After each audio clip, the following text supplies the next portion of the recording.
Good morning बच्चों, क्या हालचाल है? बढ़िया। आई होप कि आप लोग बढ़िया होंगे। तो आज हम लोग फिजिक्स में नया चैप्टर लेकर आपके बीच में उपस्थित हुए हैं, वैद्युत धारा। तो आज तक जो हम लोगों ने पढ़ा वो इससे कतई डिफरेंट है, एकदम डिफरेंट टॉपिक स्टार्ट कर रहे हैं हम लोग। जैसे पहले हमने पढ़ा था कि आवेश स्थिर रहता है, तो आवेश की स्थिर स्थिति का हमने अध्ययन किया। आज तक जितना भी 12th में स्टार्ट किया ना बेटा, फर्स्ट डे टिल नाउ, जितना भी हमने डिस्कस किया था सब स्थिर आवेश के लिए था। तो आज उसी की एक नई कैरेक्टरिस्टिक्स शुरू हुई है, जब आवेश गतिशील हो। तो आज हमने आवेश की विभिन्न स्थितियां पहले दिन पढ़ी थी, आप याद करो तो। स्थिर आवेश वैद्युत क्षेत्र उत्पन्न करता है, गतिशील आवेश वैद्युत क्षेत्र के साथ साथ चुंबकीय क्षेत्र उत्पन्न करता है। परंतु उसी में त्वरित आवेश, त्वरित का मतलब जिसके वेग में परिवर्तन हो रहा हो, तो वो विद्युत चुंबकीय तरंगे भी साथ साथ उत्पन्न करता है। वो वैद्युत क्षेत्र तो उत्पन्न करेगा ही, चुंबकीय क्षेत्र भी उत्पन्न करेगा और विद्युत चुंबकीय तरंगे भी उत्सर्जित करेगा। तो उसी का हम लोग नेक्स्ट सेक्शन पढ़ने जा रहे हैं, क्योंकि पहली स्थिति ये मान लो थी कि Q स्थिर अवस्था में है, और आज हम लोग नए सेक्शन में, इस वाले वैद्युत धारा वाले सेक्शन में क्या पढ़ेंगे बेटा, कि जब Q गतिशील है बेटा, Q गतिशील हो गया तो क्या क्या फर्क पड़ेगा। स्थिर अवस्था में वैद्युत क्षेत्र पैदा होगा, तो उसको हमने स्थिर वैद्युतिकी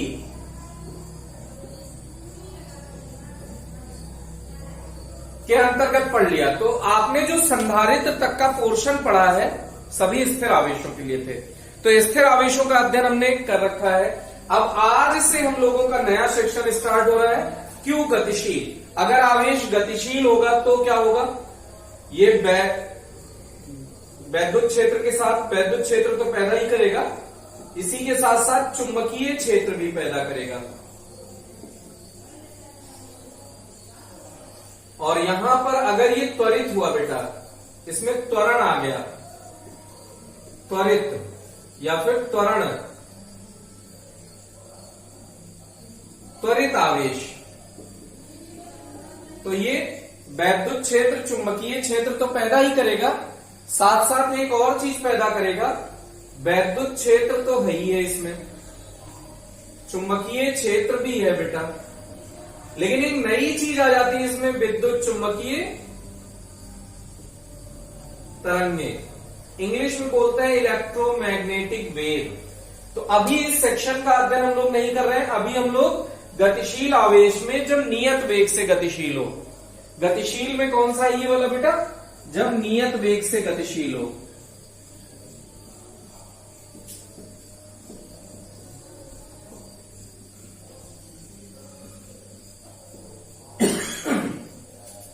जब नियत वेग से गतिशील हो तब की स्थिति का अध्ययन करेंगे। तो जब आवेश गतिशील होगा, नियत वेग से गतिशील होगा, तो एक वो उत्पन्न करेगा, उसको हम लोग धारा बोलते हैं। कोई भी चीज एक दिशा में अगर बहने लगे, चलने लगे, तो उसी को हम लोग धारा बोलते हैं। जैसे पानी बह रहा है बेटा किसी नाली से, तो हम लोग बोलेंगे जलधारा। किसी झरने से किसी डायरेक्शन में फ्लो हो रहा है, जलधारा। ऐसे ही आपने विभव के लिए बोला कि उच्च विभव से निम्न विभव, कोई भी चीज ऊंचे से नीचे गिर रही है, तो ये आपने बोला वैद्युत विभव। अगर वही वस्तु कोई वस्तु ऊपर से नीचे गिराए तो गुरुत्वीय विभव। तो अगर एक जगह से दूसरे जगह पे बहना शुरू हो जाए, तो यहां पे उसको हम लोग क्या नाम देंगे, धारा। लेकिन ये आवेश बहेगा, इसलिए हम इसका नाम देंगे वैद्युत धारा। तो कुल मिला के अगर आवेश स्थिर हुआ तो वैद्युत क्षेत्र, गतिशील हुआ तो गतिशील में दो अवस्था है, नियत वेग से गतिशील होगा तो वैद्युत क्षेत्र के साथ साथ बेटा क्या होगा, चुंबकीय क्षेत्र। और अगर त्वरित आवेश हुआ, मतलब वेग में परिवर्तन हुआ, तो वैद्युत क्षेत्र चुंबकीय क्षेत्र के साथ साथ एक नई चीज उत्पन्न होगी, विद्युत चुंबकीय तरंगे। तो ये हम लोगों को दो सेक्शन, इसमें से हमने अभी क्या पढ़ने वाले हैं कि आवेश नियत वेग से गतिशील है बेटा। तो ये तो स्टार्टिंग था। अब आपने, अगर आपके घर में कुछ भी चल रहा है, चाहे मोटर चल रहा है, चाहे फैन चल रहा है, चाहे कुछ भी डिवाइस है जो इलेक्ट्रिक डिवाइसेस हैं, सभी किससे चल रही हैं, वैद्युत धारा से। तो ये क्या है, कैसे है, इन्हें समझने के लिए हम लोग चर्चा कर रहे हैं। तो आपने देखा होगा कि आपके घर में 2 तार आ रहे हैं, देखा होगा ना। एक तो 3 तार होते हैं, वो मोटा वाला आपने प्लग ऐसे आपके घर में बना होता है कि ये वाला प्लग, ये दोनों छोटे से, और ये कुछ स्टाइलिश ऐसे करके आपके घर में प्लग बना होता है। तो जब ये प्लग बना होता है तो ये वाला बेटा अर्थ वायर है, अर्थ के लिए है कि मतलब अगर वोल्टेज बढ़ जाता है, घट जाता है, तो इस वोल्टेज को मतलब जो एक्सेस ऑफ चार्ज होता है उसको जमीन में पहुंचा देता है। तो ये तो उसके लिए होता है, लेकिन इसमें एक आपने सुना होगा लाइव होता है और एक न्यूट्रल होता है। लाइव और न्यूट्रल ये 2 तार होते हैं। तो क्यों होते हैं 2 तार? भाई आपने देखा होगा कि लाइव में ही करंट आ रहा है बेटा, तो एक तार से काम चलाओ ना भाई, पैसे बचाओ ना। डबल डबल तार भेज रहे हो, इतना ज्यादा खर्चा कर रहे हो देश का, तो पैसे बचाओ ना। तो उससे बचने का क्या तरीका है कि हम लोग वो क्यों नहीं कर पा रहे कि एक ही तार क्यों नहीं लगा देते। ये लाइव और न्यूट्रल क्या है आपने सुना होगा, न्यूट्रल में कोई करंट वरेंट फ्लो नहीं होता, लेकिन ये गलत सुना है। अभी हम आपको बताएंगे कि कैसे होता है। लाइव ही मेन तार होता है, आपने सुना होगा कि लाइव से ही करंट फ्लो होती है, कि मतलब लाइव पकड़ लोगे मरोगे। लेकिन न्यूट्रल से कोई फर्क नहीं पड़ रहा है, अर्थ से कोई फर्क नहीं पड़ रहा है। अर्थ का जब उसमें करंट आएगा तब फर्क पड़ेगा, लेकिन जब तक एक्सेस ऑफ चार्ज नहीं है तब तक अर्थ वायर छूने से भी कोई फर्क नहीं पड़ रहा है, लाइव छूने से फर्क पड़ेगा। तो इसको समझने की कोशिश करते हैं हम लोग कि लाइव से क्या फर्क पड़ता है, ये कैसे होता है। तो एक बात आप समझो कि जैसे आपने कोई भी काम किया होगा, जैसे आपने देखा होगा डैम बने होंगे, बड़े बड़े बांध, तो उसमें पानी को ऐसे गिराते हैं, फिर एक टरबाइन लगी होती है उसको पानी को घुमाती है, फिर उसके साथ हम एक डायनमो कनेक्ट कर देते हैं जो इसको जल धारा को वैद्युत ऊर्जा में कन्वर्ट कर देता है। तो ये कौन करता है? डायनमो करता है बेटा। तो ऐसे ही यहां पे देखो ये ऐसा कुछ होता है कुल मिला के, ये कन्वेयर बेल्ट लगी होती है बेटा। कन्वेयर बेल्ट का मतलब इसी के ऊपर चीजें घूम रही होती हैं। यहां पे ऐसे ये डायनमो मोटर लगा दो या टरबाइन लगा दो, तो यहां पे एक टरबाइन और एक मोटर और लगा दो, सॉरी मोटर का मतलब यहां पे कुछ आप घुमाने के लिए लगा रहे हैं या जिसपे वर्क करना है वो है। तो अब मान लीजिए कि 2 तार का लॉजिक बता रहे हैं बेटा, इसको समझने की कोशिश करना। तो आवेश मान लो यहां से चला, ये देखिए, अच्छा ये पट्टा ऐसे ही बना दो, यहां से ये वाला पट्टा तुमको लग रहा होगा फालतू है ना, काम तो यही कर रहा है, घुमा तो यही रहा है, तो अभी घूमेगा क्या? सोच के देख, नहीं घूमेगा ना। अरे भाई ये डिस्कनेक्ट हो गया तो पट्टा तो उतर जाएगा इस उस पे से। तो कन्वेयर बेल्ट में ये पोर्शन होना जरूरी है कि नहीं है? तो आंसर जरूरी है। ये नीचे वाला तुम्हारे काम का नहीं आ रहा है ना। जैसे मान लो कि इस पे से आप देखे होगे कि एक जगह पे मशीन वो चीनी मिल में गए होगे तो चीनी इधर डाला, ऐसे कन्वेयर बेल्ट घूमती रहती है, ऐसे चीनी दूसरी जगह सप्लाई हो जाती है, देखा होगा। और चीजें इसमें देखे होंगे कि एस्केलेटर, आप कभी मॉल वॉल में गए होंगे तो एक स्वचालित सीढ़ियां, हिंदी में बोलते हैं इनको स्वचालित सीढ़ियां, ये खुद से जो चलने वाली, ये ऊपर तो ये ऐसा फोटो लगा है, लेकिन ये नीचे कन्वेयर बेल्ट ही है बेटा। तो ये कन्वेयर बेल्ट पे 2 मोटर लगा दिए, इसको घुमा रहे हैं तो सीढ़ियां भी चल रही हैं, तो ये स्वचालित सीढ़ियां हो गई। तो इसमें भी देखो यहां से चीजें यहां पहुंचाई जा रही है ना। तुमको तो लग रहा है कि यहां के बाद इस नीचे वाले पट्टे का कोई काम नहीं है, लेकिन अगर नीचे वाला पट्टा नहीं होगा ना तो ये सीढ़ी चल नहीं पाएगी। सेम कंडीशन यहां है कि आवेश यहां से चला, 2 वायर की रिक्वायरमेंट बता रहे बेटा। आवेश यहां से चला, मान लो तुम्हारे घर में इलेक्ट्रिक फैन लगा हुआ है, मोटर लगा हुआ है, कूलर लगा हुआ है, एसी लगा हुआ है, कुछ भी लगा हुआ है डिवाइस, तो उस डिवाइस पे इसने वर्क किया, उस डिवाइस को इसने चलाया, काम किया। आवेश ही काम करता है। देखो आवेश को ले जाने में जो कार्य है वही ऊर्जा के रूप में संचित हो जाता है, इसी ऊर्जा से काम होता है। तो इसने जो कार्य किया, अब उसके मान लो कि वो 10 जूल एनर्जी लेके जाता है, टिक टिक टिक टिक। अब यहां 10 जूल उसने काम किया, अब उसकी वो एनर्जी में लगभग 5 जूल मान लो खर्च हो गया, तो 5 जूल एनर्जी बची है ना, तो ये मरल्ला सा यहां वापस आ पाएगा क्या? ये गिर जाएगा। तो इसको हम यहां से वापस लाके फिर यहां पहुंचाए और फिर यहां पे हमने मोटर लगा रखी है, फिर इसने इसको एनर्जी दी, भाग बेटा भाग।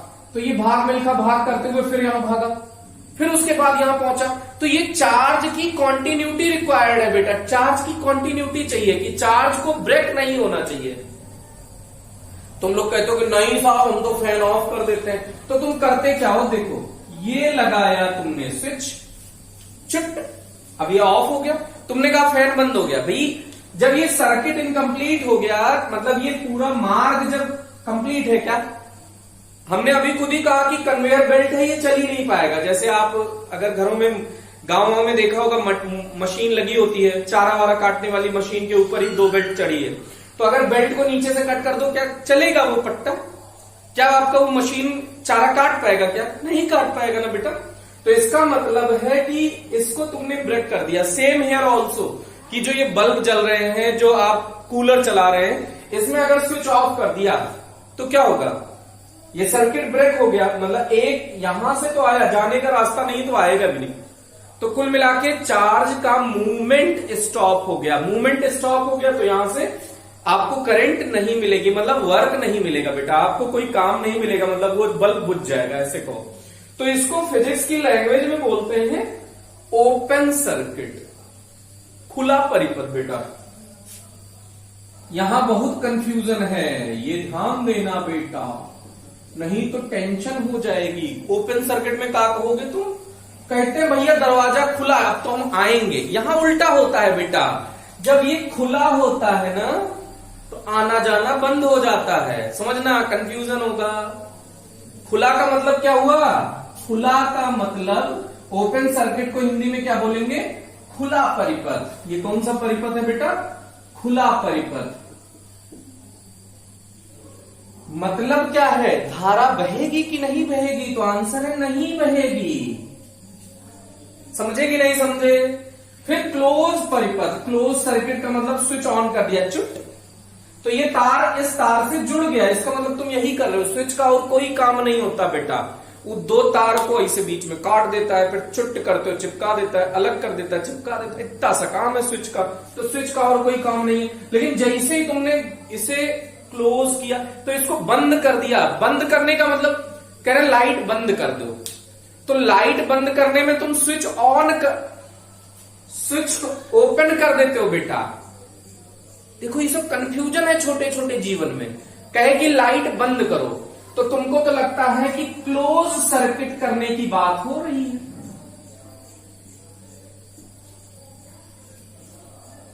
लाइट बंद कर दो मतलब क्लोज कर दो, क्लोज में तो लाइट जल जाएगी बेटा। जैसे ही सर्किट क्लोज हुआ, क्लोज का मतलब पूरा परिपथ पूर्ण हो गया, तो लाइट जल जाएगी। इसको बंद परिपथ बोलते हैं, बंद परिपथ। तो कंफ्यूजन होए तो निकाल दो, कंफ्यूजन होगा पक्का। ठीक, तो ये कंफ्यूजन निकालो पहले कि ओपन सर्किट का मतलब खुला, खुला का मतलब दरवाजा खुला है, इसे नहीं सोचना है कि अब तो भागो आओ, ऐसे नहीं। खुला का मतलब आना जाना बंद, खुला का मतलब आना जाना बंद, काम बंद। मतलब अब तुमको पंखा चलता हुआ नहीं मिलेगा, अब तुमको बल्ब जलता हुआ नहीं मिलेगा। और बंद परिपथ का मतलब अब तुमको बल्ब जलता हुआ मिलेगा, अब कूलर चलेगा, अब पंखा चलेगा। तो ये डिफरेंस पहले तो ये दिमाग में बिठा लो बेटा, फिर इसके बाद और अच्छी अच्छी बातें की जाएंगी बेटा। तो एक बात तो आपको समझ में आ गया होगा कि ये 2 तार क्यों होते हैं। एक तार से आवेश जाता है तो जब वो काम करता है फिर वो थक जाता है, फिर मरीला वापस भी तो आएगा, वापस आएगा। फिर उसी को हमने कहा है बेटा तू कर सकता है, डू इट। फिर वो एनर्जी लेता है और दौड़ता दौड़ता जाता है और वहां फिर काम करता है। फिर वो काम करके थक जाता है, वो कहता है अब नहीं होगा। मैंने कहा ओए बेटा कर लेगा तू, कीप इट अप, कंटिन्यू। दौड़ने लगता है, फिर वो जाता है, फिर काम करता है। यही काम है कंटिन्यूअस। इसीलिए सर्किट आपने देखा होगा कि कितने लंबे लंबे, जैसे मान लो कोटा से लाइट यहां आ रही है, सोचो तो कोटा से लाइट यहां आ रही है तो 2-2 वायर लाया गया बेटा। एक वायर लाके काम चलाते ना, अपन लोग क्या काम करते हैं, सस्ता काम। तो सस्ते में एक वायर लगाओ ना, तो 2 वायर काहे को लगा रहे हो। तुमने घरों में सुना होगा इन्वर्टर की वायरिंग सिंगल वायर पे हो जाती है। ओ तेरी, ये नया जादू कैसे कर दिया इसने, तो सिंगल वायर पे ये तो वायरिंग कर देता है इन्वर्टर की। कभी भी तुम अपने घर में पता कर लियो बेटा, इन्वर्टर के लिए जो वायरिंग कराते हो ना, एक तार पड़ता है उसमें, 2 तार नहीं पड़ता। तो तुमको टेंशन हुई, अब गलत पढ़ा रहे हो मास्टर, गलत नहीं बेटा, वहां पे क्या समस्या है इसको समझने की कोशिश करो कि एक वायर तो उन्होंने इन्वर्टर का डाल दिया और दूसरा वायर ही खाली पड़ा है ना फालतू वाला, इसी को यूज कर लिया, तो वो डबल वायर ही है बेटा। क्योंकि बिना जब तक कंप्लीट नहीं होगा सर्किट तब तक करंट फ्लो नहीं होगी। तो इन्वर्टर के कनेक्शन में भी डबल वायरिंग होती है। एक्चुअल में हमने एक वायर एक्स्ट्रा डाल रखा है, जब लाइट आउटसाइड से नहीं आ रही है तो इस वायर का काम हम यूज कर सकते हैं कि नहीं कर सकते हैं, तो इसको हमने यूज कर लिया। अब ये बात थोड़ी बहुत फील आई होगी कि कुल मिला के हमारे घरों में तार ऐसे वैसे क्यों होते हैं, तो इन्हीं सबका हम डिटेल एनालिसिस करने वाले हैं बेटा इस चैप्टर के अंतर्गत, और समझने की कोशिश करो। अरे बड़ी सुंदर सुंदर बातें होंगी, बड़ी बोरिंग बातें भी होंगी, सारी बातें इस चैप्टर में होंगी। चैप्टर लेंथी बहुत है, बहुत बड़ा वाला चैप्टर है, चीजें बड़ी आसान है, सिंपल सिंपल आती है, कंपटीशन में सिंपल सिंपल पूछा जाता है, सिंपल सिंपल टिक करो, सिंपल सिंपल आंसर लो, मजे लो जीवन के। तो मतलब चीजें बड़ी आसान है बेटा, ऐसा नहीं कि बहुत कॉम्प्लिकेटेड चीजें पढ़ेंगे इस चैप्टर में। इस चैप्टर में वही पढ़ेंगे जो तुमने 10th क्लास में पढ़ रखा है, उससे थोड़ा सा ऊपर भी चले जाएंगे। तो तुमको ये दिमाग में लगेगा अरे तेरी तो बहुत टफ टफ पढ़ाना है। नहीं भैया, जो टफ वाला पोर्शन था वो हमने पढ़ लिया, क्योंकि वो फर्स्ट टाइम ही था और स्टैटिक था, उसका डिस्कशन भी हमने एक जिंदगी में पहली बार ही किया था, तो वहां टफ था चीजें। यहां चीजें आसान है, सिमिलर है, एकदम 10th क्लास वाली चीजें जैसे आपने पढ़ी थी, एकदम सिमिलर चीजें यहां पढ़ने वाले हैं। तो ओके, तो इसी को हम लोग कंटिन्यू करने जा रहे हैं कि आज हम लोग पढ़ेंगे इलेक्ट्रिक करंट, वैद्युत धारा। ई का होगा भैया, ई चालक तार है, थोड़ा जूम जूम कर दिया, बड़ा मोटा तार बना दिया, नहीं तो तुम कहोगे हमारे यहाँ तो साहब एक लाइन वाला तार गया है, तुमने इतक मोटो कैसे बना दियो, हमारे यहाँ तो इतक मोटो तार ही ना पड़े, तो यही को जूम कर दियो बेटा, जूम, ऐसे जूम कर दिया। अब देखो, अभी जैसे मान लो कि तार हो, अब इसमें जो ऐसे कट करते हैं, जैसे ये हाथ है, इसको ऐसे पीस बना सकते हो ना, खच खच खच खच खच खच। कुछ लोग कहेंगे अरे मजा आ गया खाएंगे, अरे नहीं ऐसे नहीं, गंदी बात। और ऐसे भी तो काट सकते हो, शिट, इसको कहते हैं चीर दिया, फाड़ दिया, ये है अनुदैर्ध्य काट। ये कौन सा काट बेटा? अनुदैर्ध्य काट। और खचा खचा खचा की कौन सा काट है? अनुप्रस्थ काट। गला रेतना कौन सा काट है? अनुप्रस्थ काट। हाँ, अनुप्रस्थ काट। कुछ लोग करें गला रेतेंगे और एग्जाम्पल चेक करेंगे अनुप्रस्थ काट। बेटा ये सब गलत बात। अरे हम लोग पढ़ने आए फिजिक्स, मर्डर करने आए क्या? नहीं। तो देखो, ये एक वायर है, ये इसका अनुप्रस्थ काट है। ओके, यहां पे तुमने एक बिठाया चौकीदार। अब नरेंद्र मोदी मत कह दियो कि चौकीदार चोर है ना। यहां पे तुमने अपने यहां एक काम करने वाला वर्कर बिठा दिया और उसको तुमने घंटा पकड़ा दिया, मतलब घंटी, वो वॉच, ये ऐसे 1 2 3 4 ऐसे। अब तुमने कहा कि यार टाइम देख बेटा, और यहां से देख कितने इलेक्ट्रॉन जा रहे हैं। मतलब ऐसे सपोज करो कि इलेक्ट्रॉन दिखता है तुमको, क्या दिख रहा है? इलेक्ट्रॉन, आवेश।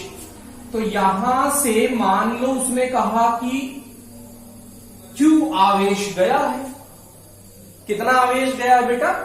Q आवेश। और उसमें कुछ टाइम उसने बताया कि इतना सेकंड लग गया। सेकंड में, छोटे यूनिट में बात करेंगे, क्योंकि एक्चुअल में इलेक्ट्रॉन बहुत ह्यूज नंबर में होते हैं। अगर घंटे में बात करने लगे, मिनट में बात करने लगे, तो पता चलेगा कि 10 टू पावर 25 26 के ऑर्डर की बात होगी, आंधी आ जाएगी, थोड़ा ज्यादा बड़ा नंबर हो जाएगा ना बेटा। तो छोटे छोटे नंबर की बात करते हैं। स्मॉल Q चार्ज यहां से पास हुआ और उसमें कितना टाइम लग गया? T टाइम लग गया। तो उसने बताया साहब T टाइम में Q चार्ज पास हुआ है।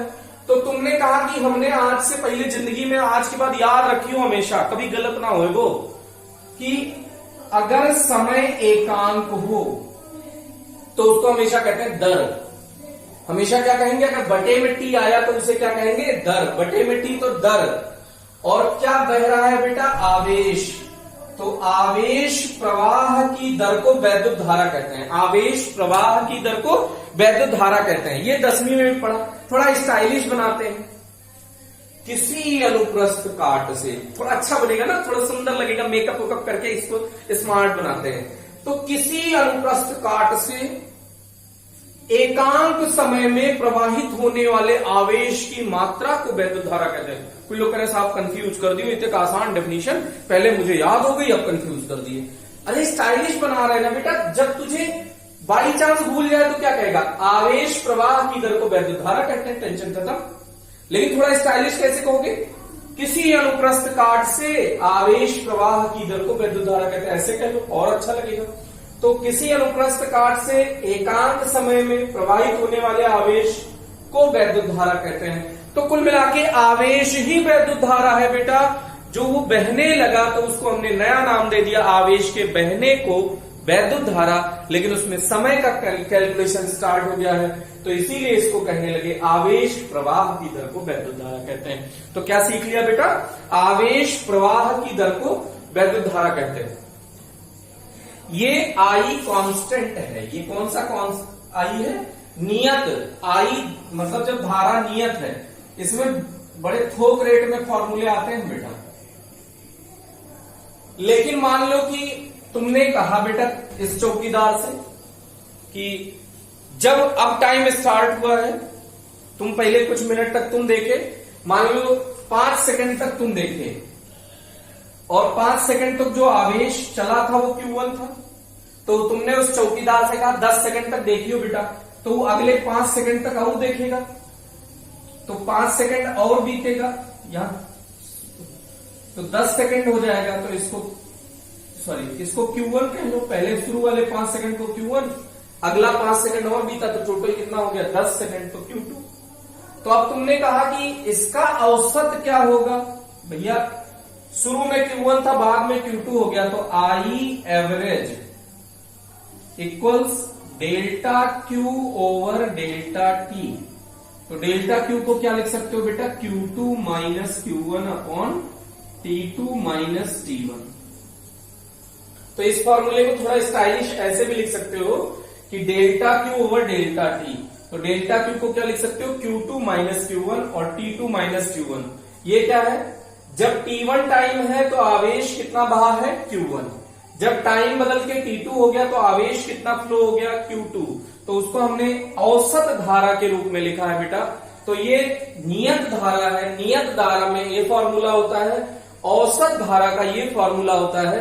फिर तुमने कहा कि हम तो ये क्षण पे देखना चाहते हैं, टक इसी समय पे देखना चाहते हैं, मतलब हम ऐसे थोड़ी बैठ के इंतजार करेंगे घंटे भर में कितना आवेश बहा। तुमने कहा हम इस क्षण पे बताओ कितना होगा, तो हमने कहा ले बेटा, हमने शुरू में पढ़ रखा, याद होगा तुमको, इंस्टेंटेनियस, कौन सा टेंटेनियस, इंस्टेंटेनियस क्षणिक धारा, किसी क्षण पे धारा, किसी पॉइंट पे धारा की बात करने जा रहे हैं। तो किसी क्षण पर जब धारा, तुमने कहा कि भैया 5 सेकंड से 10 सेकंड तक ना बताओ हमको बताओ जो 6 सेकंड हुआ था।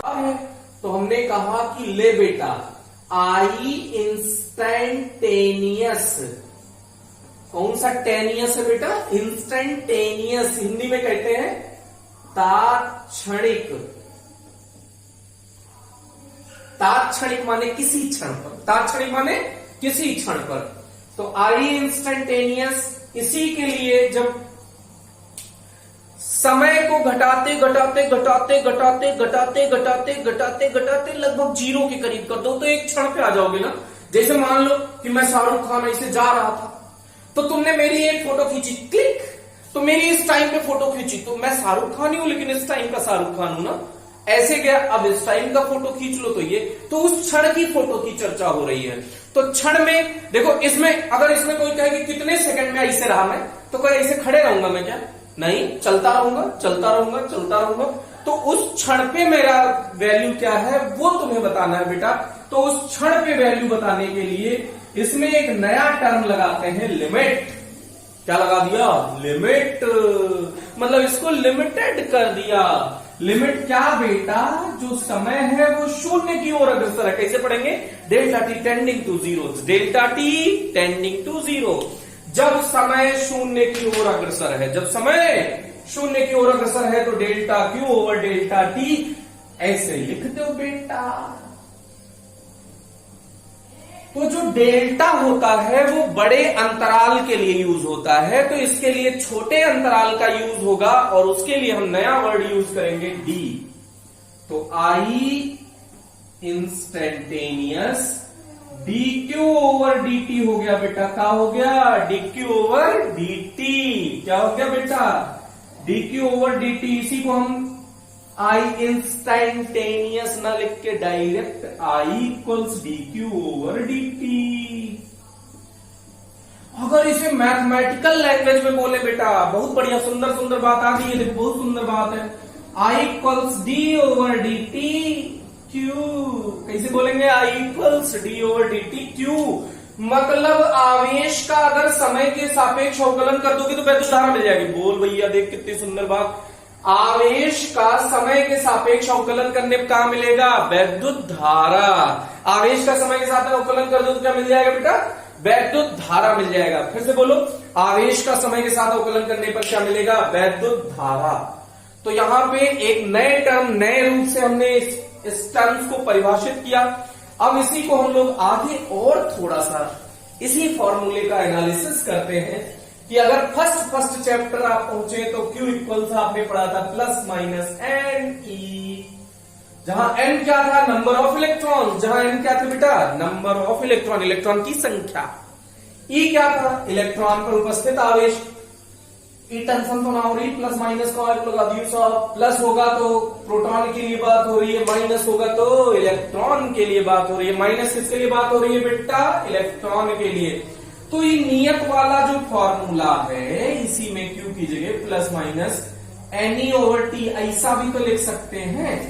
तो कई जगह पे न्यूमेरिकल इस फॉर्मूले से भी लग जाएगा, कोई जगह पे इस फॉर्मूले से भी लगेगा बेटा। इसको हल्के में ना लियो, इसको डब्बा बंद करो, सुंदर सुंदर रैपर लगा के सुंदर सुंदर डब्बा बनाओ, इसको अच्छे से रखो और फिर इसको देखो। ये भी बहुत अच्छा आदमी है, बहुत बढ़िया काम आने वाला है। तो ये 3-4 फॉर्मूले हमको टकाटक वैद्युत धारा के मिल गए। अब अगर ये बातें आपको समझ में आ गई हो तो वैद्युत धारा से संबंधित थोड़ी अच्छी बातें कर ली। कह रहे सब अभी तो कौन सी बात कर रहे थे? अरे अभी तो अच्छी कर रहे थे, अब स्पेशल टाइप की तो करेंगे। तो स्पेशल टाइप की डरावनी सी बात, वैद्युत धारा अदिश राशि है कि सदिश राशि? कुछ लोग हार्ट अटैक हो गया कुछ लोगों को कि साहब ये नया बवाल कौन सा है, नया शब्द कौन सा है? तो बेटा अदिश और सदिश, कुछ लोग कह रहे साहब बताइए मत कोई को, मैंने तो पहली बार सुना है ये अदिश और सदिश। कोई बात नहीं बेटा, पिछला साल तुमने इसका मतलब मक्कारी में बिताया है। किसमें बिताया बेटा? मक्कारी में। कोई बात नहीं। अब अगर अब उसके लिए रोना नहीं रोएंगे, कुछ लोग बैठ के रोने लगे, मोबाइल पॉज किया, रोने लग गए कि नहीं साहब तुम रोएंगे, हमको तो आता ही नहीं है। चल छोड़, काम की बात पे आते हैं। वैद्युत धारा अदिश राशि है कि सदिश? तो बेटा सदिश की क्या परिभाषा है? जिसमें परिमाण के साथ साथ दिशा की आवश्यकता हो। परिमाण के साथ साथ दिशा की आवश्यकता हो तो सदिश। तो भैया आई के पास परिमाण भी होता है और दिशा भी होती है। तो इसका मतलब ये सदिश है। देखने सुनने से तो कुछ ऐसी फीलिंग आ रही है कि ये सदिश है। तो भैया ये सदिश नहीं है, आई तो अदिश है। कहेंगे वो मास्टर क्या ही पढ़ा कर बैठे। अभी कह रहे हो परिमाण और दिशा हो तो सदिश, और परिमाण और दिशा नहीं हो तो अदिश। तो यहां तो परिमाण और दिशा है आई के पास, तो ये सदिश होगा। परिमाण कैसे है? जैसे आप कहते हो 3 एम्पियर 2 एम्पियर, तो 3 4 5 ऐसे बोलते हो ना, तो ये परिमाण हो गया। दिशा भैया वैद्युत जो धारा होती है वो उच्च से निम्न विभव की ओर आवेश चलता है। आवेश उच्च विभव से निम्न विभव की ओर गतिशील होता है, तो इसके पास दिशा भी होती है। तो क्या क्या हो गया? परिमाण भी हो गया, दिशा भी हो गया। अब भैया अभी आवेश की चर्चा भी, किस टाइप का आवेश होगा, किधर चलेगा, उसकी चर्चा भी थोड़ा सा रुक के करेंगे। लेकिन तो इसमें क्या प्रॉब्लम है? ये जोड़ने घटाने के सदिश नियम का पालन नहीं करते बेटा। याद करो, सदिश राशि की पूरी परिभाषा ये थी कि वे राशियां जिनमें परिमाण मात्रक के साथ साथ दिशा की आवश्यकता होती है तथा ये जोड़ने घटाने के लिए सदिश नियम का पालन करनी चाहिए। ये फिजिक्स में शुरू में 11th क्लास में हमने नए में पढ़ा था। भूल गए होगे ना बेटा? मुझे याद है, भूल गए होगे तो अच्छे हो। कहते हैं साहब हम तो ऐसे बातें दिमाग में कब तक रखे, हमारी मेमोरी बड़ी छोटी सी है, 2 GB की। उसमें कितना स्टोर करें। सही बात है, कुछ की तो एमबी में होगी मेमोरी, है कि नहीं। तो ये परिमाण के साथ साथ दिशा तो होती है, लेकिन ये जोड़ने घटाने व घटाने के सदिश नियमों का पालन नहीं करते। आई ई कौन सी बवाल आ गया कि ये जोड़ने घटाने के सदिश नियम का पालन नहीं करते। अब आपको हम थोड़ा थोड़ा हल्का हल्का भोले भोले बच्चों को याद दिलाते हैं। ये था ए वेक्टर, ये था बी वेक्टर, तो आपने इसको समांतर चतुर्भुज बनाया था, तो परिणामी निकाला था, ये जोड़ने घटाने का सदिश नियम था। यहाँ पे ये चतुर्भुज का नियम था, ऐसे ही त्रिभुज का नियम पढ़ा था, ऐसे ही हमने बहुभुज का नियम पढ़ा था। बहुत सारी बहुएं नहीं बेटा, बहुभुज वाली बहुओं जिनकी भुजाएं बहुत सारी वो नहीं। बहुभुज का मतलब जिसमें पॉलीगॉन, पॉलीगॉन का मतलब ये ऐसे सदिश राशियां, तो जोड़ने घटाने के लिए इनका भी प्रयोग किया था, तो ये क्या कहलाए थे, बहुभुज। तो ये इसका पालन नहीं करते, मतलब कौन सा बवाल है कि अगर इधर से आई आया 3 एम्पियर, कितना आ रहा है बेटा 3 एम्पियर, इधर से आया 4 एम्पियर, इनके बीच में अगर ये 60 डिग्री का कोण है, तो इधर से जाएगा, हमने सोचा कि अंडर रूट ये I1 मान ले, ये I2 मान ले, तो under root I1 square plus I2 square plus 2I1 I2 cos theta. अगर ये सदिश होता तो इसका पालन करता, लेकिन ऐसा कोई चक्कर यहां नहीं है।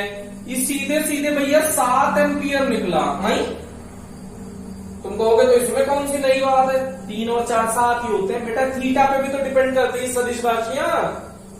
अब तुम आउट टेंशन लेते हैं, इधर से आया 4 एम्पियर, इधर से आया 3 एम्पियर, इनके बीच का कोण हमने 90 डिग्री कर दिया, तब भी इधर से गया 7 एम्पियर। तो हमने कहा हरामखोर, तुझे तो मैं पहचान गया बेटा, तू सदिश तो नहीं है। सदिश होता तो कोण बदलने पर मान बदल जाता, सदिश होता तो कोण बदलने पर मान बदल जाता, लेकिन यहां कोण बदलने पे मान नहीं बदलता। तो भैया गारंटी है कि ई अदिश है।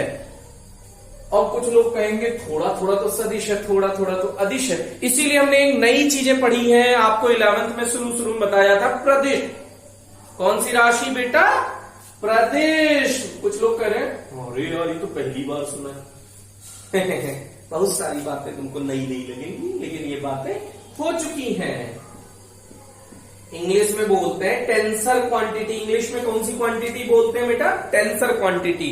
प्रदिश राशियां, कौन सी राशियां बेटा, प्रदिश राशियां। तो ये राशियां प्रदिश राशियां कहलाती हैं एक्चुअल में। जैसे दाब हमने बताया था प्रदिश राशि होती है। अब कुछ लोग कह रहे हैं साहब इसी प्रदिश राशि को डिटेल में एक बार पढ़ा दो ना बेटा। जो ग्रेजुएशन करोगे ना तो एकदम एडवांस फिजिक्स लोगे या एडवांस मैथमेटिक्स तो पढ़ने को मिलेगा ये। अब कुछ लोग ले लेंगे बीटेक करेंगे, साहब इंजीनियरिंग मैकेनिकल ले लिया, इलेक्ट्रिकल ले लिया, और अब हम पढ़ेंगे प्रदेश। ना पढ़े बेटा तू, वहां में भी ना है कोर्स में। किसमें है कोर्स में, जब बीएससी करेगा और एडवांस फिजिक्स लेगा या एडवांस मैथमेटिक्स लेगा तो उसमें प्रदेश राशि को तू पढ़ेगा। और अगर तूने बीटेक किया तो तू नहीं पढ़ेगा। कुछ लोग कह रहे हैं साहब एमबीबीएस के बारे में क्या ख्याल है, बिल्कुल भी नहीं पढ़ेगा बेटा। तो ये जोड़ने घटाने के सदिश नियम का पालन नहीं करती है कि नहीं करती, नहीं करती। इसीलिए ये कौन सी राशि है, अगर पहले ऑप्शन वाला है, जैसे तू कॉम्पिटिशन दे रहा है, ऑप्शन में देखा प्रदेश, टिक कर प्रदेश। अगर ऑप्शन में प्रदेश नहीं है, सदिश है, अदिश है, दोनों इनमें से कोई नहीं, तो किस पे टिक करेगा, अदिश पे। जब ऑप्शन में प्रदेश नहीं दिया है तो तू बोलेगा अदिश है। अगर ऑप्शन में प्रदेश दिया है तो तू बोलेगा वैद्युत धारा प्रदिश राशि है। तो एक सुंदर सी बात यहां पे हो गई। फिर एक और सुंदर सी बात, भैया ये तार लगाया, यहां पे मोटा तार जोड़ दिया, यहां पे पतला तार जोड़ दिया, तो आवेश का मान अलग अलग, मतलब धारा का मान यहां कुछ और, यहां कुछ और, यहां कुछ और होना चाहिए कि नहीं होना चाहिए, सोच के देखो। होना चाहिए लेकिन नहीं होता। अगर पानी डाल रहा है तू यहां से, और उतना पानी अगर 1 सेकंड में यहां से नहीं निकल गया तो बीच में अगर पाइप स्टोर होना शुरू हो गया तो पाइप फट जाएगी ना। 11th क्लास याद कर लो, लॉ ऑफ कॉन्टिन्यूटी, सतत वाला जो हमने बर्नौली का नियम पढ़ा था, याद करो उसमें। तो ये आवेश प्रवाह जो होता है वो सतत होता है, मतलब वो जल प्रवाह, वहां पे हमने 11th में पढ़ा था कि द्रवों का प्रवाह सतत होता है। प्रिंसिपल ऑफ कॉन्टिन्यूटी हिंदी में बोलते थे अविरतता का सिद्धांत। क्या बोलते थे बेटा? अविरतता का सिद्धांत। तो जो अनुप्रस्थ काट 1 है और ये बहुत ज्यादा बड़ा अनुप्रस्थ काट है, इसे 2 मान लो और इसे 3, तो जितना यहां पे करंट होगी, मान लो I1 यहां से पास होने वाली करंट है, I2 यहां से पास होने वाली करंट है, I3 यहां से पास होने वाली करंट है I3।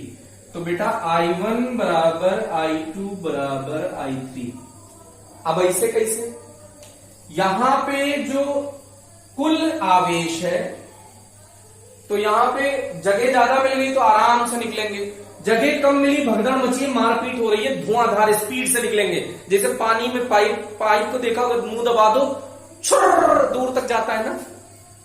चौड़ा पाइप ले लो, पानी वहीं टुक टुक टुक टुक गिर जाता है। तो अगर मुंह पतला कर दिए तो तेज बहेगा पानी, मतलब उतने समय में तेजी से निकलेंगे, आवेश उतने ही निकल रहे हैं, मतलब पानी उतना ही निकल रहा है जितना प्रवेश किया था, बस यहां पे धीरे धीरे निकलेगा, यहां पे तेज निकलेगा। It is the difference. तो I1 I2 I3 बराबर होगा। तो ये इससे रिलेटेड छोटी छोटी बातें। अब इसके मात्रक और विमा की चर्चा करते हैं, वैद्युत धारा की।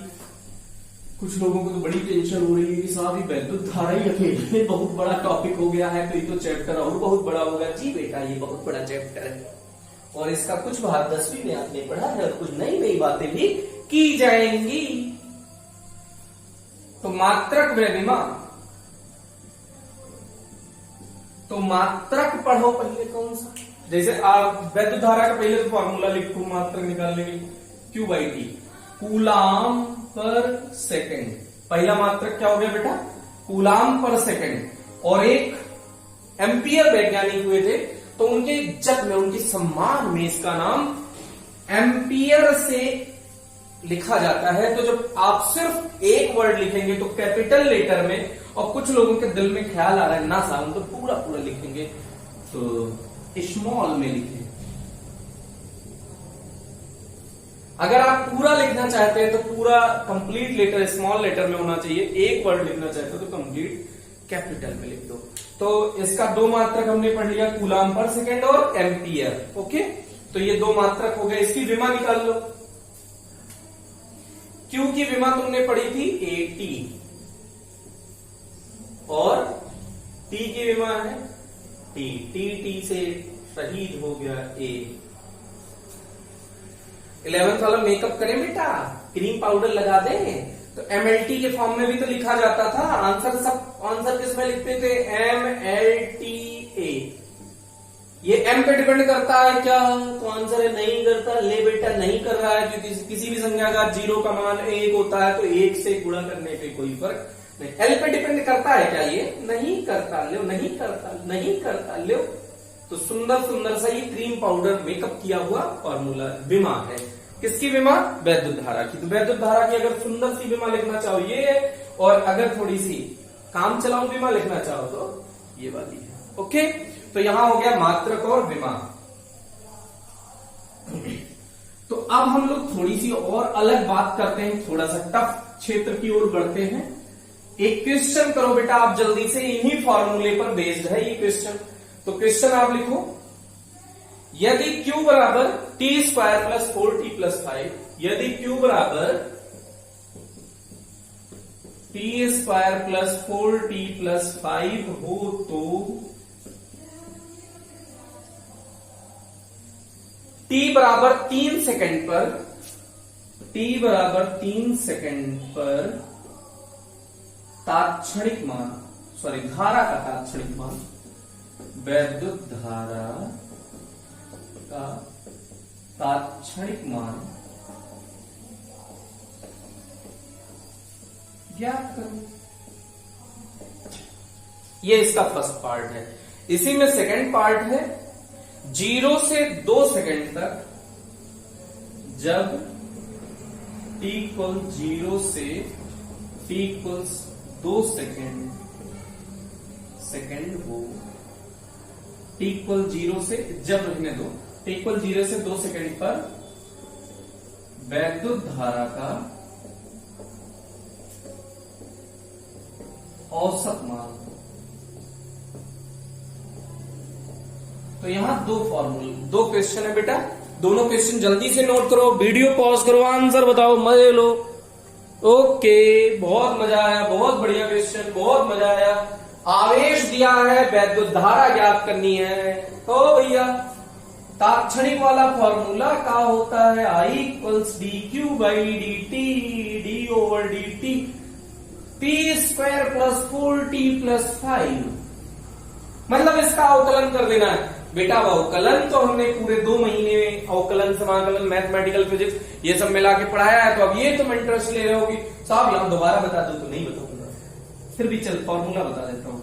d/dx x की पावर n का फॉर्मूला खोपड़ी पे जो था आगे आया, खोपड़ी में से एक घट गया। खोपड़ी पे जो रखा था वो कूद के आगे आ जाता है और खोपड़ी में से एक घट जाता है। देख इसकी खोपड़ी पे क्या लिखा हुआ है? 2, तो 2 आगे आया, t के पावर 2 माइनस 1।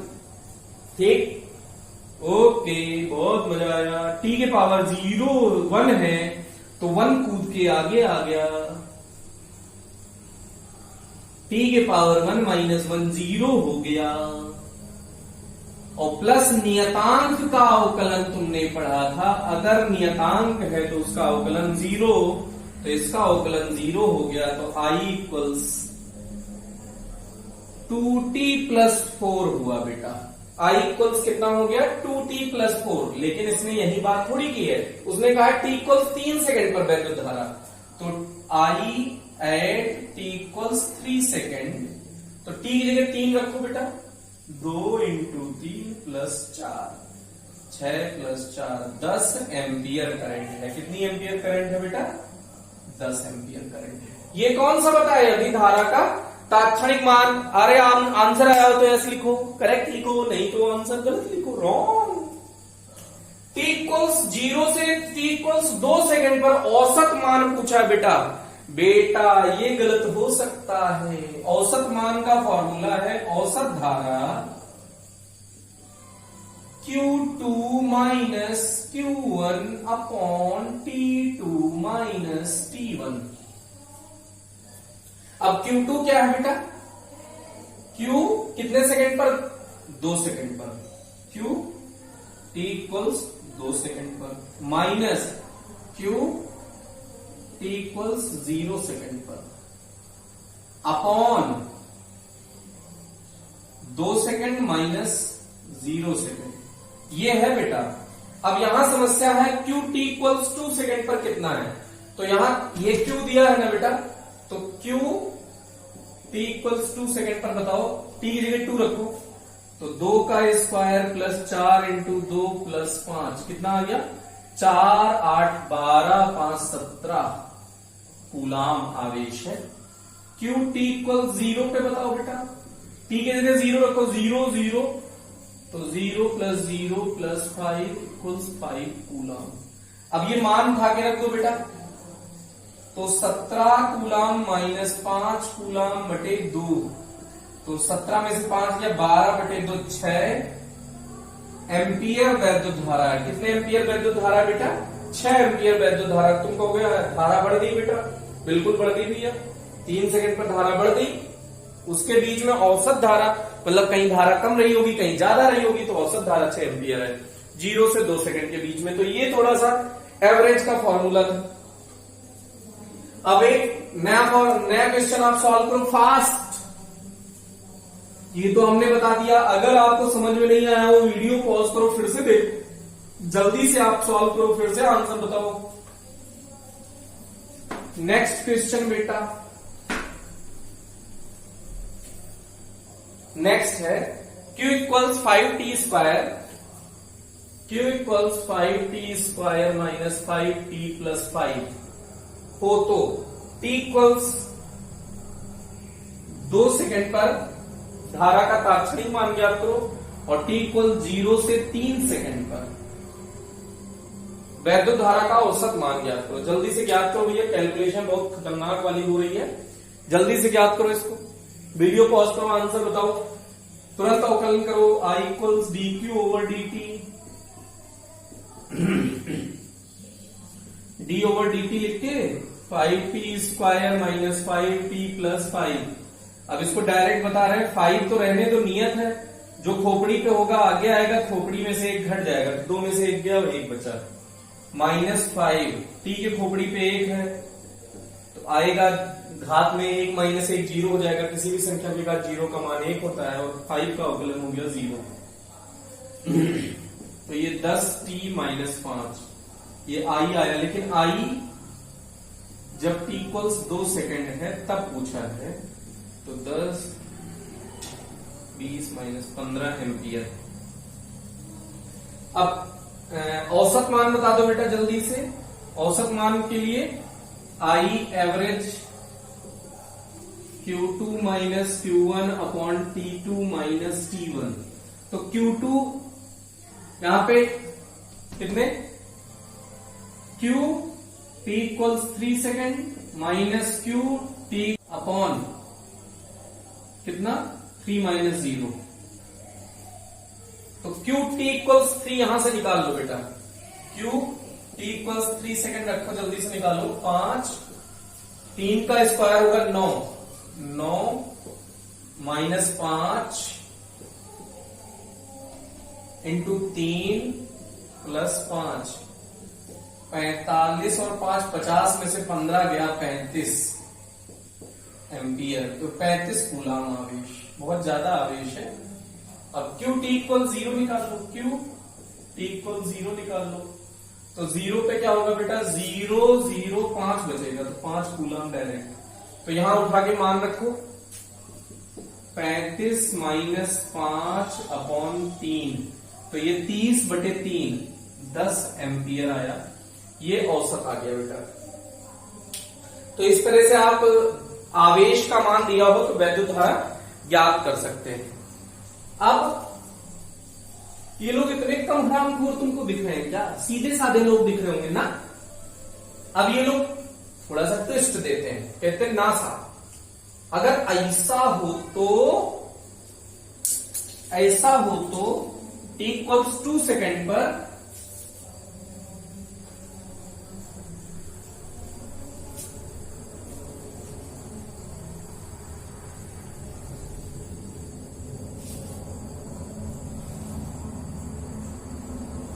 आवेश का मान ज्ञात करो। आवेश का मान पूछा है तो अब टेंशन हो गई ना बेटा कि कैसे निकालेंगे आवेश का, तो फॉर्मूला तो तुझे उतना ही बताया, वही सोच। तो I equals D Q over D T. अब तुझे आवेश चाहिए तो आवेश को एक तरफ रख, I डी टी। अब छोटा सा आवेश पता है, पूरा आवेश ज्ञात करना है के लिए आपको पता होगा, क्या कर दो, समाकलन। तो डी क्यू का समाकलन तो हो गया क्यू, अभी लिमिट लगा देंगे चलो नेक्स्ट स्टेप में। तो डी क्यू आई का मान रख दो 5t square minus 5t plus 5 dt, integrate कर दो। जब समय 0 सेकेंड है तो आवेश 0 रहा होगा, समय 2 सेकेंड पे पूछा है तो आवेश कुछ q हो गया होगा, तो dq का q आ गया। अब इसका समाकलन x की पावर n dx का समाकलन होता है बेटा, जो खोपड़ी पे होता है उसमें एक जुड़ जाता है और जुड़ने के बाद जो आता है उसको नीचे लिख देते हैं, ये होता है फॉर्मूला। तो 5 तो छोड़ो, t के पावर हो गया 2 में एक जोड़ो 3 और जुड़ने के बाद आया 3 तो उसे नीचे लिख दो, माइनस 5 इंटू t के खोपड़ी पे कितना लिखा है 1, तो 1 में एक जोड़ो 2 और जोड़ने के बाद जो आया उसे नीचे लिखो 5। dt का सिर्फ समाकलन, dx का समाकलन कितना होता है बेटा x, तो dt का समाकलन 5 इंटू dt, तो dt का हो गया t। अब लिमिट लगानी है बेटा 0 से 2, upper limit minus lower limit, इधर दिखा देते हैं आपको कैलकुलेशन। तो q इक्वल्स अपर लिमिट रखो 2 रखो t की जगह, 5/3 ये लिख दिया, टी की जगह 2 रखो, 2 दूनी 4 दूनी 8 माइनस 5/2 और इसकी जगह 2 रखो, 2 दूनी 4 प्लस 5 इंटू 2, अब माइनस टी की जगह 0 रखो, 0 0 तो सब 0 हो जाएगा, तो उसको लिखने की जरूरत नहीं है। तो 8 पंचे 40/3 माइनस 10 प्लस 10, तो ये कैंसिल आउट हो गया। क्यू कितना आ गया बेटा? 40/3 कूलम। ये आपका आंसर आ गया। अगर ऐसा दिया हो, वैद्युत धारा दी हो, आवेश ज्ञात करना हो, तो ऐसा। तो इसको आप एक बार वीडियो पॉज करके जल्दी से नोट करो बेटा। इस टाइप का बोर्ड को बहुत पसंद है, जो हमने 2 फॉर्मूले कराए ना, दोनों पे बोर्ड को बहुत पसंद है। कभी ना कभी, कहीं ना कहीं हमेशा पूछता रहता है। कभी ऐसा आवेश दे देगा, धारा पूछ लेगा, कभी धारा दे देगा, आवेश पूछ लेगा। तो बेटा ऐसे सोचो, याद रख लो, आई जब है, क्यू ज्ञात करना है, तो समाकलन, और क्यू से आई ज्ञात करना है, अवकलन। अब देखो, एक क्वेश्चन अगर कहो तो आपको देते हैं। तो अगर आप एक क्वेश्चन करो, तो जब I इक्वल्स t² + 1 है, t² + 1 है, तो आवेश प्रवाह का मान 0 से 3 सेकंड में ज्ञात कीजिए। तो आवेश प्रवाह t = 0 से t = 3 सेकंड में ज्ञात कीजिए। इसी में बी पार्ट पूछ सकता है कि इसी समय में प्रवाहित होने वाली, इसी समय में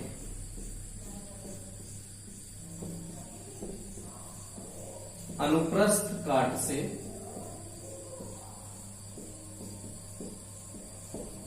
प्रवाहित इलेक्ट्रॉन की संख्या ज्ञात करो। जल्दी से इसे ट्राई करो बेटा, वीडियो पॉज करो, जल्दी से ट्राई करो, फिर इसके बाद इसका डिस्कशन हम लोग करते हैं। ओके, जल्दी से करो इसको, वीडियो पॉज करके करो जल्दी से सॉल्व। अगर आंसर हमारे से मैच करे तो आप इसे करेक्ट लिखें, और गलत हो तो इनकरेक्ट लिखें। जल्दी से ये होना चाहिए भाई। तो आई इक्वल्स क्या होता है? सबसे पहले फॉर्मूला dq/dt। आई होप कि आपने सॉल्व कर लिया होगा बेटा। dq = I dt। dq, आई की वैल्यू क्या है? t² + 1 dt। दोनों तरफ इंटीग्रेट कर दो। जब समय 0 है तो आवेश 0 है, जब समय 3 सेकंड है तो आवेश q हो गया। तो dq का समाकलन हो गया q। t का क्या हो जाएगा? t² / 3 और प्लस t³। 2 में 1 जोड़ो, 3 आया, जुड़ने के बाद जो आया नीचे लिखो। 1 × dt का हो गया t, लिमिट लगा दो 0 से 3। तो q इक्वल्स हो गया बेटा कितना? t की जगह 3 रखो, तो 3 × 3 = 9, 27, 27/3 प्लस 3 माइनस 0 0, ये तो रहेगा, इससे कोई फायदा नहीं है। 9 बार 3 9 27, 9 3 12, 12 कूलम आवेश आया। इसी समय में अनुप्रस्थ काट से प्रवाहित इलेक्ट्रॉनों की संख्या ज्ञात करो। q इक्वल्स ± ne, इलेक्ट्रॉन की संख्या बोला है तो ये प्लस छोड़ दो, माइनस ले लो, तो n इक्वल्स क्या हो जाएगा बेटा? q/e। q का मान कितना आया है तुम्हारा? 12, और e का मान होता है 1.6 × 10⁻⁻19।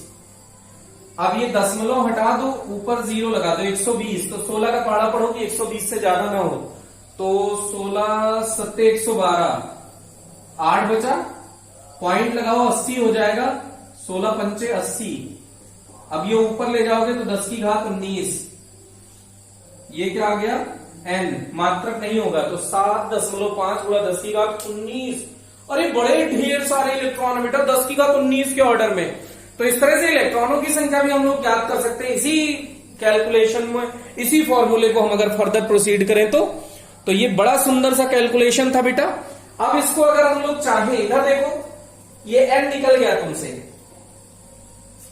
तो यहां पे एक बात ध्यान रखने योग्य है कि अगर हमको n निकालना है, q दिया है, तो ये सब हम लोग निकाल सकते हैं। अब ये तुम टेंशन ना लो कि ये फॉर्मूला कहां से आया बेटा। देखो I इक्वल्स dq/dt, ये फॉर्मूला तुम्हारे लिए नया नहीं है, अभी तुमको याद दिलाते हैं। तो dq इक्वल्स I dt, दोनों तरफ समाकलन कर दो। अगर I नियत होता था, dq का q हो जाएगा समाकलन, I नियत होता था तो छोड़ देते, फिर dt का समाकलन हो गया t, तो q equals I dt, I equals q upon t, ये पढ़े हो ना बेटा। तो इसका मतलब ये कब होता है, जब I नियत होता है। देखो नियत था तभी समाकलन से बाहर आया है, तो जब नियत होगा I तो फॉर्मूला होता है I equals q upon t। तो q का जब मान एक निश्चित होगा, एक नियत मान होगा, तब ये वाला फॉर्मूला लगाएंगे, अदरवाइज ये दोनों फॉर्मूले लगाएंगे। तो इसी के क्रम को हम लोग आज यही स्टॉप करते हैं। फिर अगला टॉपिक वैद्युत धारा घनत्व या धारा घनत्व क्यों परिभाषित किया, क्या होता है, ये सब नेक्स्ट टर्म पे डिस्कशन करेंगे। आज के लिए इतना ही। Thank you.